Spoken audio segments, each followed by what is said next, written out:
And Sauron gathered to him great strength of his servants out of the east and the south, and among them were not a few of the high race of Númenor. For in the days of the sojourn of Sauron in that land, the hearts of well-nigh all its people had been turned towards darkness.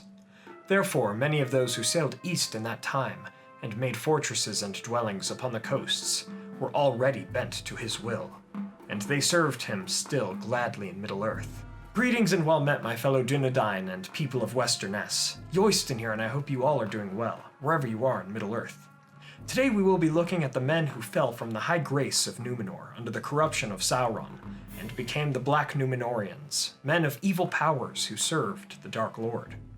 I'll of course link some related articles and videos that helped with today's video, so please check those out for more information. Tolkien Gateway especially aided me today, as it helped me gather more information and sources. My friends, thank you all for joining me today. Let's begin our tale. We begin in Númenor during the Second Age. Originally, the Men of Westernesse were kind-hearted, having been the descendants of the Edain who fought against Morgoth during the First Age. Their ancestors had been given long life and other gifts, such as the island of Númenor for their valor in the Elder Days, and such gifts passed to their descendants. However, even though the Men of Westernesse had long life, the fear of death would begin to weigh on the minds of the Numenoreans, who could ask for nothing more. Some felt this dread more than others, as the population began to split between the faithful, those such as the lords of Andúnié, who would produce the house of Elendil, and the Kingsmen, who supported the later kings of Númenor. These two factions formed after 2221 of the Second Age, when Tar and Kalaman's reign caused a political and social split in the Númenorian people, and he himself was of the King's Men faction. The smaller group, the Faithful, held tradition, such as befriending elves and revering the Valar and Eru himself, even though they were not a majority of the population by the downfall of Númenor. Now the other larger party, the Kingsmen, are who we are more concerned with in this video. They supported the later kings of Númenor who broke from tradition and opposed the ban of the Valar, and those who had immortality, something they themselves sought. They supported men like Gimilcad and his son Ar-Pharazôn, all of whom would contribute in bringing about the further darkening and eventual downfall of Númenor. Two driving ideological forces behind this faction of Numenoreans were the fear of death and the embrace of tyrannical and evil supremacy over others. These qualities made them susceptible to Sauron and his service. In their names and words, they used and idolized the language of Adunaic, the Numenorean language. They used that language over Quenya or Sindarin, or even common speech. The Kingsmen would establish realms in the south of Middle-earth, such as Umbar and beyond, to escape the powers of High King Gil-galad. 3 of the Nazgûl were Numenoreans, and their rings came to them during the darkening of Númenor. I would imagine that they were Kingsmen, who were beguiled into taking these rings, and since he is the strongest of the 9 ring-wraiths, I would imagine that the Witch King was one of these men. With his servants and strength, Sauron would begin assaulting the settlements of the Númenóreans in Middle-earth. Now the Kingsmen that survived transitioned into the Black Númenóreans after the downfall of Númenor. The island was brought to its end by those who captured Sauron, only to be enthralled by him. And so the Kingsmen supported Ar-Pharazôn in breaking the ban of the Valar to attempt to take immortality from the lands of Aman and the Valar who dwelt therein. Furthermore, the Kingsmen and their followers had made human sacrifices to Morgoth and Númenor. As time had gone on and Númenor had darkened, those very men who feared death most actually found shortcuts to it, as their lifespans were not as great as their forebears, and in breaking the ban of the Valar, Ar-Pharazôn and those with him found their ends in the Undying Lands during the reshaping of the world. And so, after the fall of the island in 3319 of the Second Age, the only Kingsmen to survive were those who had already gone to places such as Umbar in the south of Middle-earth. Elendil and his faithful men had survived, of course, and they flew from the destruction of Númenor on their ships and came to Middle-earth, establishing Arnor in the north and Gondor in the south. The Black Númenóreans dwelt thusly in Umbar and in other places south and east, continuing their allegiance to the shadow and worship of it, and the practice of dark arts, as well as their hatred of the faithful and their new realms. In the late Second Age, two Black Númenórean lords, Hirumor and Fuinur, would rise to power among the Haradrim who dwelt near to Umbar, and they would dominate in power.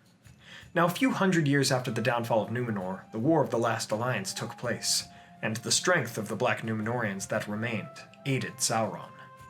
And since the Black Númenóreans still had long lifespans in comparison to typical human lifespans, it is likely that the children or grandchildren of those who lived in the south during the downfall were those who aided Sauron during the war, assuming, of course, that they were Black Númenóreans. But of course, they were defeated in that war, and the Black Númenóreans and their servants would retain control of Umbar for a time, where once Ar-Pharazôn and his kingsmen had landed in Middle-earth to capture Sauron. The blood of the Black Númenóreans, just as it would be in Gondor and Arnor with the blood of the faithful Númenóreans, would eventually become mixed with the blood of the Men of Middle-earth. As time went on, the Black Númenóreans would become lazy and idle, and would even squabble amongst themselves for power, as it so often is for those who seek power and domination with ill intent. Faramir discusses this in The Two Towers, claiming that these Númenóreans would fight each other until, in their weakness, they were conquered by wild men. Thus, enmities of an age past would still be present in the Third Age, even as the blood of both the faithful men in Gondor and that of the kingsmen in the south and east eventually waned. It does seem, however, the Black Númenóreans would continue to have power and positions with power, being mighty themselves. Queen Berúthiel of Gondor, who married the Gondorian king Taranon Falastur, the first of the ship kings of Gondor, was one such Black Númenórean. She would use her cats to spy on her own folk, and would eventually be put on a ship with her cats and exiled from Gondor back to her homeland in the south. It is likely that in the many battles and wars between Gondor and the southern regions, the Black Númenóreans were lords and commanders during such strife. In 933 of the Third Age, during the war between King Eärnil I, second of the ship kings of Gondor, and he who repaired Pelargir, Gondor and their forces captured Umbar. But 82 years later, the same lords who were driven out of Umbar returned with forces from Harad, and slew the next king of Gondor, Cyarandil, the third ship king, and retook Umbar. Since those lords who retook Umbar were the very same ones who lost it, it is most likely that they were Black Númenóreans, whose longer lives allowed them to do this. Later on in the history of Gondor, during the civil war called the Kinstrife, from 1432 through 1447, the Gondorian blood of Númenor would wane further when King Romandecil II married a woman from the kingdom of Rhovanion, making the future king, their son, Eldacar, lesser in the blood of Númenor. Castamir the Usurper, who was also descended from an Aryan, was himself a descendant of the faithful Númenóreans, but he would cause a war for the Gondorian throne.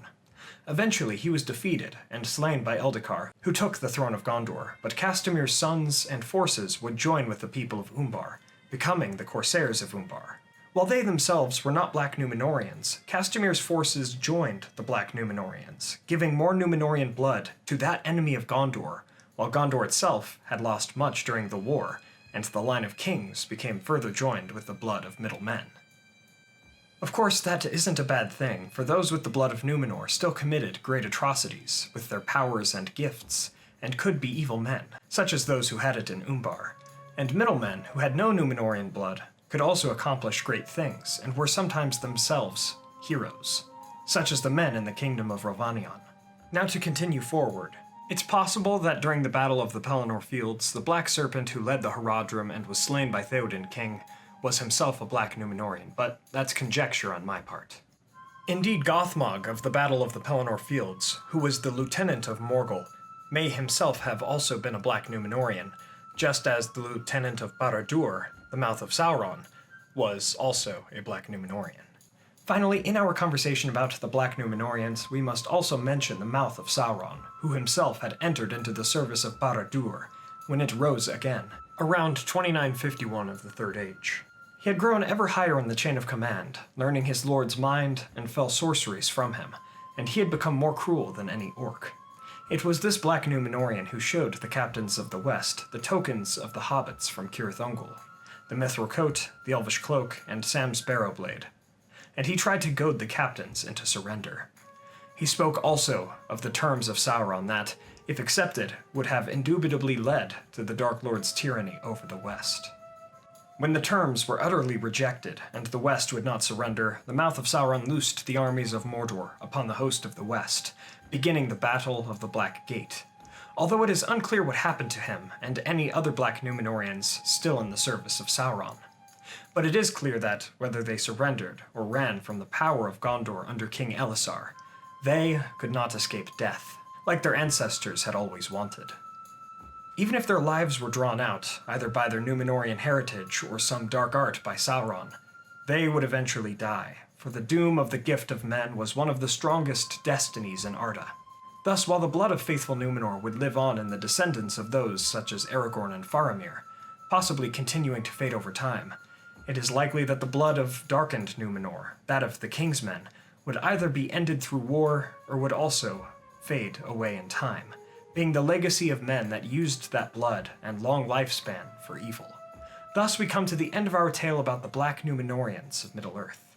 From the tale of the Black Númenóreans, we see a very Tolkienian theme that the fear of something, such as death, must not drive us, for if it does, we often will find a quick and destructive road to meet that fear.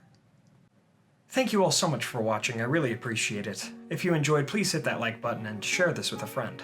What are your thoughts, questions, additions, and corrections about the Black Númenóreans? Let me know in the comments below. For me, the Black Númenóreans are an interesting faction and foil to the descendants of Númenor, for they show how the gifts of long life and power can be used for evil and selfish purposes, rather than for good, as the men of the West tried to use them. I do wish we knew more about them, though. Please check out our music channel, Facebook, Twitter, merch, and Patreon. Links are in the description below. There's a new podcast episode about the Two Towers movie up on Patreon, along with many, many other episodes, so please consider checking those out to help the channel. I wanted to shout out our Valor Tier patrons: Adrian De La Tour, Chris Ortner, Peter Shepard, Kyle Wetzel, Lane Grimes, Samuel McBee, and Jonathan Putnam. Thank you guys so much, I really appreciate it. Finally, don't forget to subscribe and hit that bell button to join the Men of the West and all of the Free Peoples today. And I'll see you all again next week with a region spotlight. A poll for which region that will be is up in our community tab, so please check that out and vote for next week's video. My friends, as always, thank you all so much for joining me on this adventure. Until the next one, my great friends.